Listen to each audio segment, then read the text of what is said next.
cadre. Ok. La météo l'avait annoncé, on le craignait, et bien ça y est, on y est sous la pluie pour la première journée de ce championnat de France 24 mix d'enduro. Nous sommes à Bar-sur-Seine en Champagne-Ardenne et les pilotes vont bientôt s'élancer. La grosse actu de ce week-end, c'est l'absence de Christophe Nambotin, le leader du championnat en Élite 1 qui a préféré se reposer pour son genou qui est un peu abîmé. On en a profité d'ailleurs pour aller voir Eric Bernard qui nous parle de la situation. Christophe est blessé au genou depuis quelques mois déjà. C'était un choix de se préserver pour le mondial, donc il sera absent ce week-end. Évidemment, c'est dommage, mais c'est comme ça, il a des priorités, il y a le mondial à gagner, il va tout faire pour. Seul pilote pour pouvoir mettre des points, en tout cas pour le trophée constructeur, c'est Jérémy Joly, qui va de mieux en mieux, en tout cas on l'a vu sur le mondial. Qu'est-ce que vous lui demandez ici ? Évidemment, pour le trophée constructeur, c'est très compliqué. En tout cas, il va essayer de mieux rouler le mieux possible. On sait qu'il manque un pilote, donc là, c'est plus dur. Maintenant, il va rester concentré, il va donner le maximum et puis essayer de faire une belle course en E3. Pour en revenir à cette fameuse histoire de météo, elle n'aura duré que le temps de sortir les vêtements de pluie pour les pilotes. Il a vite fait beau et chaud.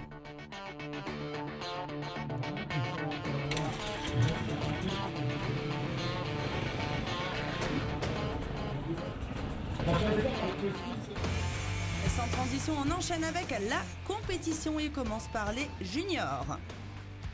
Lucas Garello a vraiment fait une journée particulière en oscillant entre la 2 et 11e place. Mais au final, le protégé de Cyril Esquirol boucle cette première étape à la 5e position. Juste devant, c'est l'abonné aux 4e places depuis le début de la saison, l'ex-militaire désormais pilote Cherco Academy MyLeague Bron-Fontanaz. Une 18e place sur la dernière SP lui coûte cher. Il redescend de la 2 à la 4e position. On monte sur le podium avec Mika Barnes. Le franco-finlandais a surtout fait un superbe 3e tour avec notamment un meilleur temps sur SP7.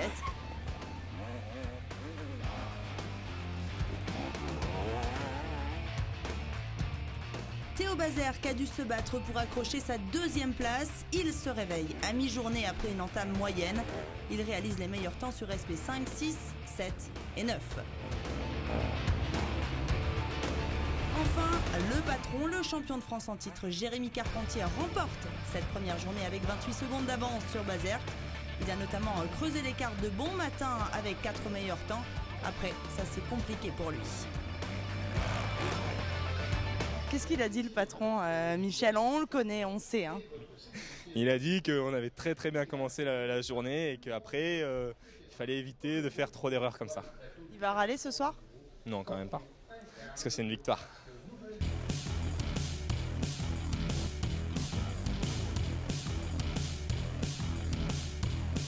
On commence cette catégorie Élite 1 avec un revenant. Anthony Boissière est de retour sur le championnat de France après sa lourde chute.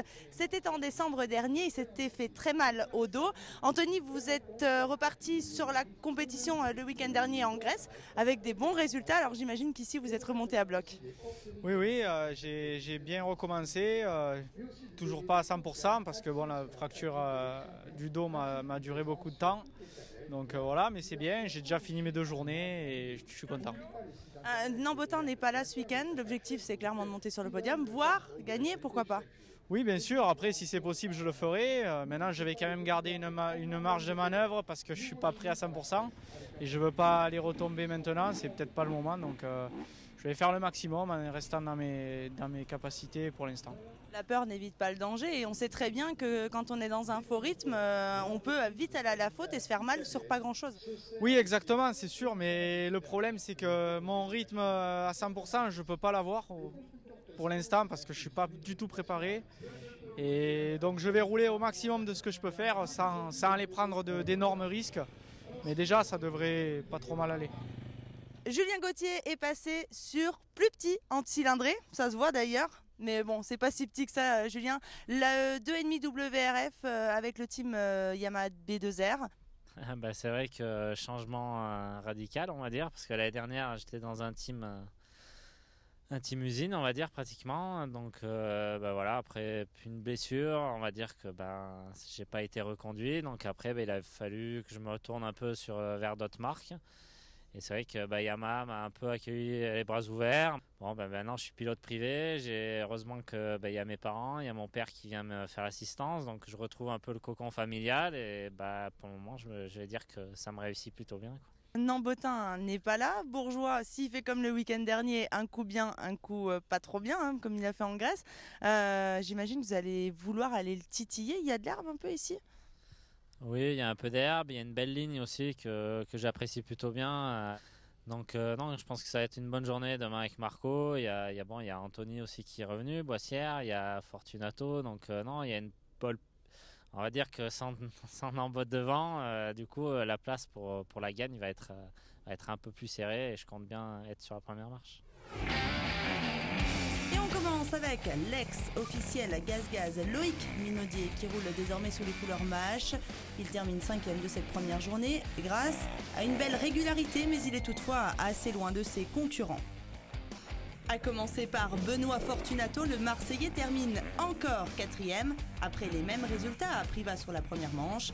Malgré des deuxièmes chronos sur l'extrême, son poignet douloureux le prive encore de podium. C'est un plaisir de le revoir sur la moto, mais encore plus sur le podium avec cette 3e place. On s'imagine pourtant qu'il doit regretter amèrement la 2e position qu'il a longtemps occupée. Anthony Boissière n'a pas pu contrer le retour de Marc Bourgeois en fin de journée. En effet, l'officiel Yamaha a vraiment très mal débuté la course, pointant 4e au premier tour.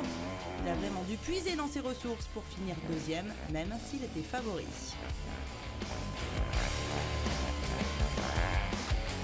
Intenable sur la 2,5 WRF du team B2R, Julien Gauthier a été intraitable, très à l'aise sur la ligne. Il a creusé l'écart jusqu'à 50 secondes sur ses poursuivants. Il a été opportuniste face à Bourgeois et pour la 2e journée, ils sont déjà pleins de promesses. Ce matin, ça a vraiment mal commencé. Donc voilà, dans la ligne, je me suis bloqué et j'ai perdu à peu près 30-40 secondes facile. Des erreurs comme ça se paye vraiment cash et c'est dur, quoi. Donc voilà, demain, on va rester vraiment concentré du début à la fin et pour aller chercher la première place. Ouais. Il va se rebeller là, Bourgeois. Il a pris une tarte sur le derrière de la tête, il n'est pas content, il a dit demain je remets les pendules à l'heure. Oui, moi je vais essayer de faire pareil aussi, donc je vais faire un peu la même approche. Je vais attaquer fort d'entrée pour lui faire voir que je suis là et après on verra ce que ça dit à la fin de la journée.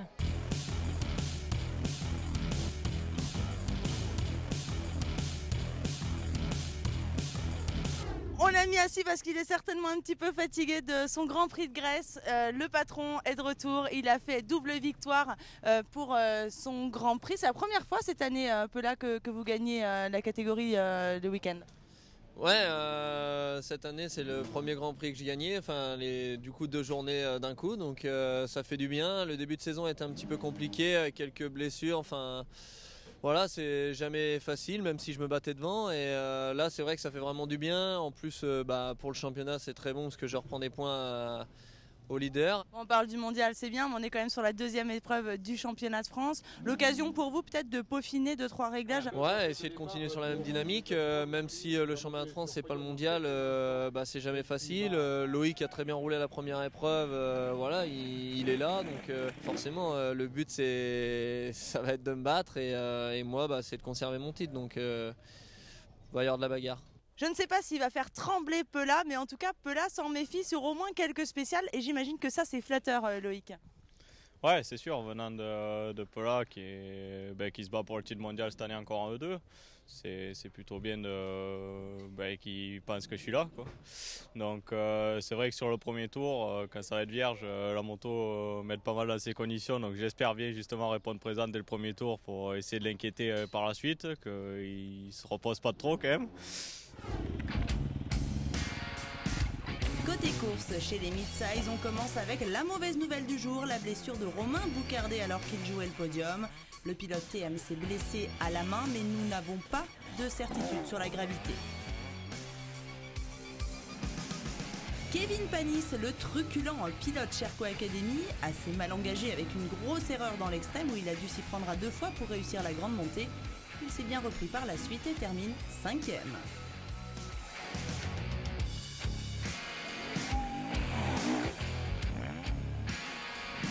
Juste devant, il y a du mieux pour Romain Dumontier qui est en difficulté depuis le début de saison. Il se rapproche du podium. Lui aussi a été surpris par la difficulté de l'extrême et a dû cravacher pour recoller.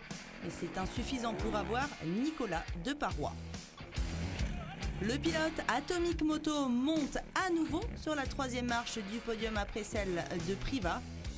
Même si la journée a très mal commencé, il a su montrer plus de constance dans la suite avec ses chronos. Pas de grosse surprise à la 2e place, Loïc Larieux n'a pas vraiment réussi à mettre en difficulté Pela, même s'il lui a quand même pris une spéciale pour quelques dixièmes. Que dire de plus? C'est à chaque fois la question qu'on se pose. Pela est bien le patron de la catégorie, en témoigne sa double victoire au Grand Prix de Grèce le week-end précédent. Il boucle cette journée avec près d'1 minute d'avance sur son dauphin.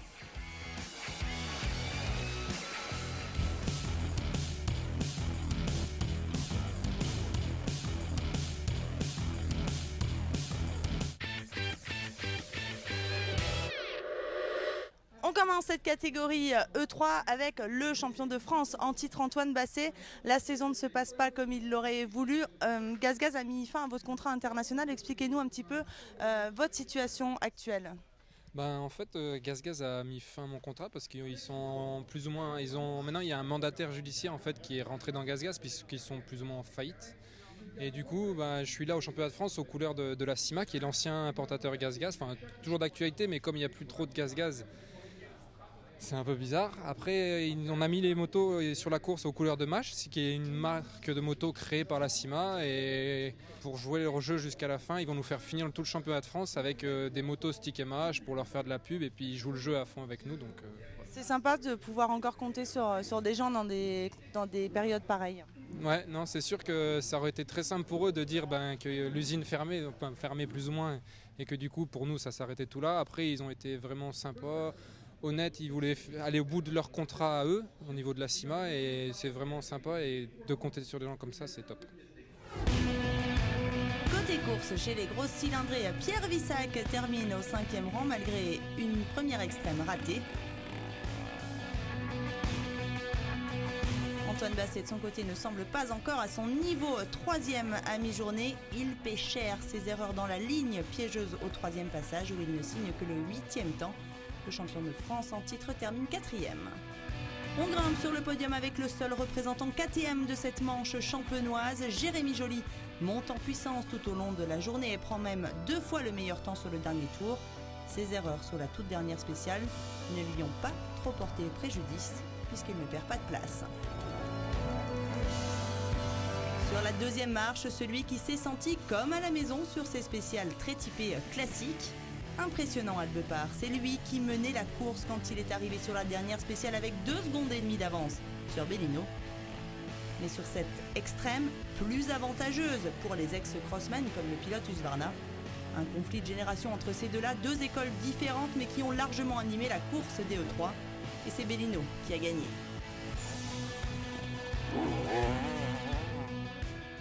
En gros, pour résumer, tu es super content pour Manu, mais heureusement qu'il est derrière.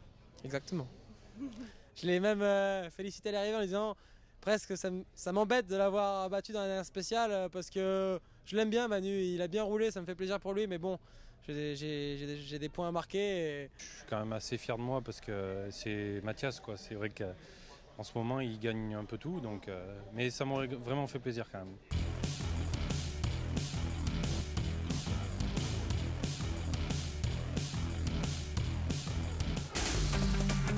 Husqvarna remporte cette première journée au Trophée Constructeur.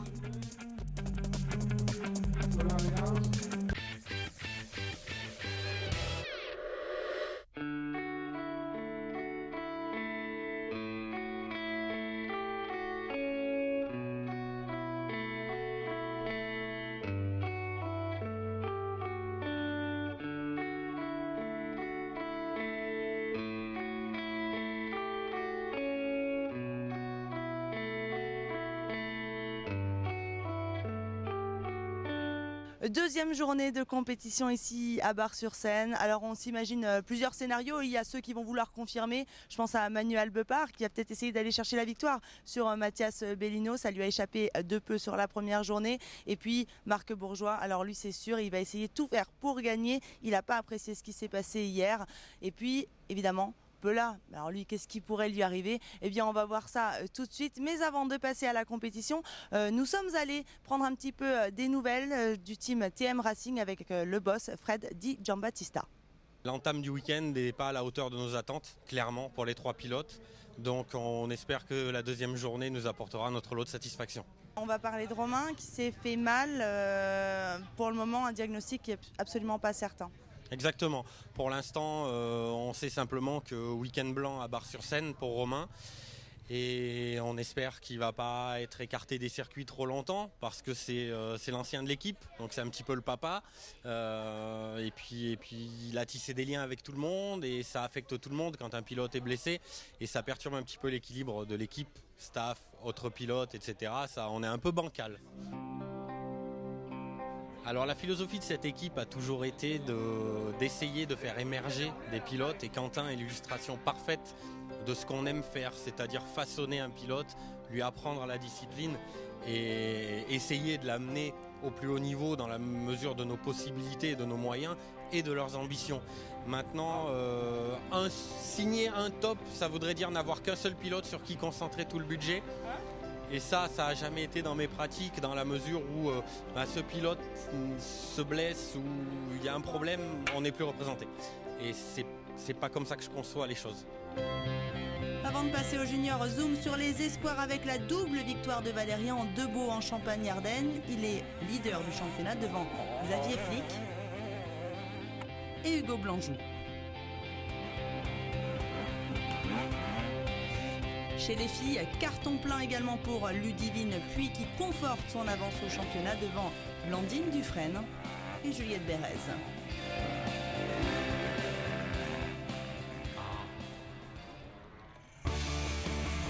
On repart avec les juniors et le petit Lucas Garello qui monte sur la 3e marche du podium de cette deuxième journée.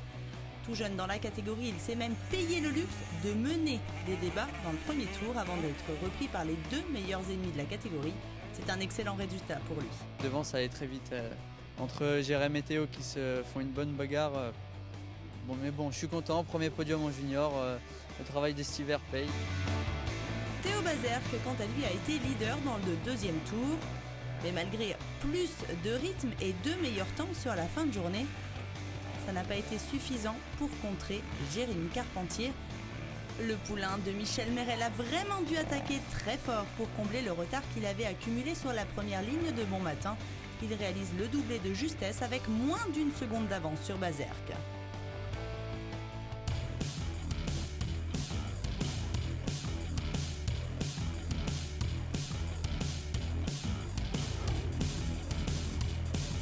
Au classement, déjà 10 points d'écart entre les 2 premiers. Chez les élites 1, après avoir bien débuté la journée, Benoît Fortunato a baissé de rythme et boucle encore à la 4e place. C'est à nouveau un podium pour Boissière, même en roulant très fort sur le dernier tour, c'est insuffisant pour combler son retard. Sur Godgot, il échoue à 3 secondes de la 2e place. Julien Gauthier n'a pas été aussi performant que la veille et n'a jamais pu mettre en péril le succès de l'officiel Yamaha. Très remonté après sa défaite de la veille, Bourgeois a pris la tête dès le premier tour et n'a jamais cessé d'accroître son avance pour finir avec près d'1 minute sur son dauphin.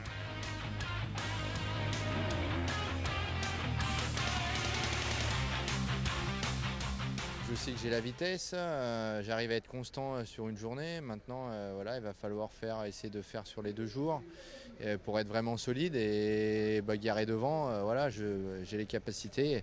Maintenant, il va falloir trouver la bonne petite recette pour faire les 2 jours.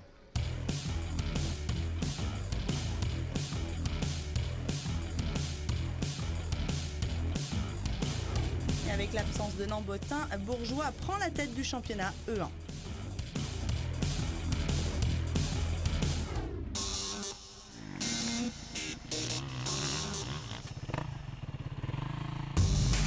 le E2, bis repetita, Panis termine 5e. Romain Dumontier a pourtant touché du doigt le podium, mais échoue au final à la 4e position, à 2 secondes et demie de Nicolas Deparoy qui confirme son podium de la veille, même s'il a souffert sur la ligne. Poulidor de Pela, Loïc Larieux a fait une journée en dents de scie mais réduit l'écart avec le champion du monde, 49 secondes d'avance à l'arrivée pour Pierre-Alexandre René. Et pourtant, il a chuté. Il avait sans doute déjà les idées tournées vers le Grand Prix d'Italie. Là-bas, il aura à cœur de réaliser le même exploit qu'en Grèce où il a remporté les 2 journées.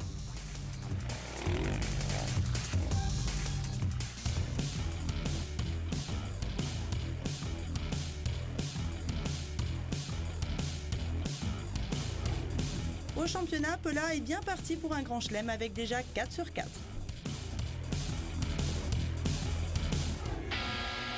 Chez les élites 3, abandon de Bellino à mi-journée sur douleur au poignet. Kevin Romer, quant à lui, bénéficie d'une pénalité de Pierre Vissac pour prendre la 4e place.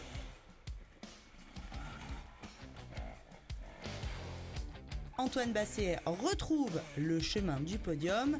Il s'est d'ailleurs offert un meilleur temps E3 sur SP4, mais a manqué de constance tout au long de la journée pour jouer devant. Gigi va de mieux en mieux, mais n'a pas réussi à faire comme Bellino la veille.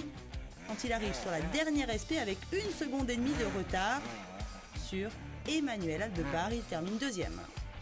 Il a voulu cette victoire qui lui tendait les bras depuis la veille, c'est chose faite pour Albepard qui, en plus de savourer son succès, peut se féliciter d'avoir fait douter les pilotes du mondial.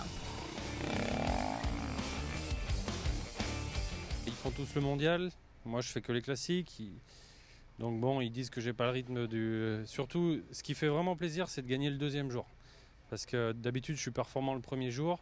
Et là, j'ai réussi à l'être aussi le 2e jour, sachant que c'est quand même plus troué. Donc non, là vraiment, un week-end presque sans faute, puisque bon, si hier j'avais pu avoir Mathias, ça aurait été vraiment nickel. Quand on joue la victoire dans la dernière spéciale, on espère toujours gagner.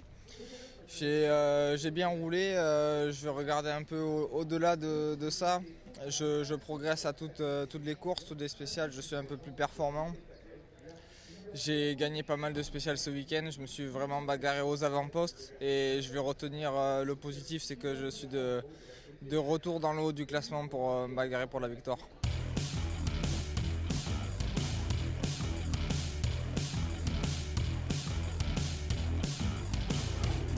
Avec l'abandon de Bellino, le championnat est complètement relancé. C'est très serré aux 4 premières places. Le trophée constructeur revient à Cherco pour cette 2e journée de compétition. Merci de nous avoir suivis sur cette 2e manche du championnat de France d'enduro 24 MX. Rendez-vous les 25 et 26 juillet prochains à Moire en Montagne. Ciao, ciao.